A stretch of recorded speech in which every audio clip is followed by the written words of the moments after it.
Tomorrow marks the National Day for Truth and Reconciliation here in Canada. The Aboriginal Peoples Television Network and the National Centre for Truth and Reconciliation have united once again for some special national programming to commemorate this important day. Garnet Jones joins us now from Ottawa to tell us more all about it. Thank you for taking the time. Appreciate you being here. Maybe, Adam, let's just start with the purpose and the meaning behind the National Day for Truth and Reconciliation. For sure. Well, thanks for having me. I think it's important to talk about the purpose because it's something that people are still struggling to understand how they can celebrate the day, or not celebrate, but mark the day. And so the National Day for Truth and Reconciliation is primarily a day for listening to survivors and remembering the children that didn't make it home.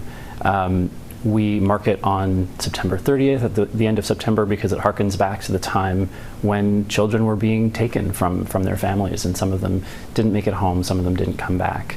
So that's why the timing was chosen for the year. But I think that for all Canadians, it's an important time to really think about and consider what it means to live in a country where Indigenous children were taken away from their homes and their families in a conscious effort to weaken Indigenous nations and make Indigenous people easier to control. Adam, let's talk a bit too, if we could, about the gathering. Where is the commemorative gathering taking place, and what can people expect at the event? Well, the gathering has taken place on the unceded, unsurrendered Anishinaabe Algonquin territory, which is Parliament Hill, and it'll be starting at 1 o'clock on Saturday, tomorrow. And the event will include speeches and musical performances. The Governor General will be in attendance, and there'll be an opportunity to hear from survivors. Can you tell us about the Remembering the Children and the special coverage APTN has planned for tomorrow? Absolutely. So yeah, APTN has special coverage going on all weekend. There's a number of different programs. There's especially a couple of documentaries that I think audiences will be really interested in watching.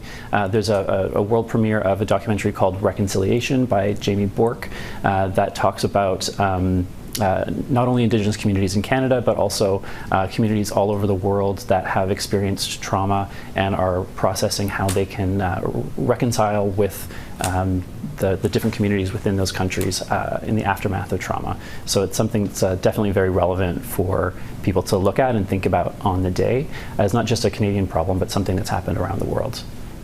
For sure. And do you think with the National Day for Truth and Reconciliation that we are collectively moving in a more positive direction towards reconciliation? Absolutely. It's been really inspiring to see people reacting to the National Day for Truth and Reconciliation and really using it as an opportunity to find out more about Indigenous peoples, Indigenous history, and to seek opportunities to act on the recommendations of the Truth and Reconciliation Commission. So we're starting to see movement. I think that listening to survivors is an important step, and hopefully it'll lead to more action in the future. All right, an important day tomorrow, and want to remind everybody that Remembering the Children airs on APTN tomorrow at 1 p.m. Eastern. Adam, appreciate you joining us here today on the morning show. Thank you. Thank you.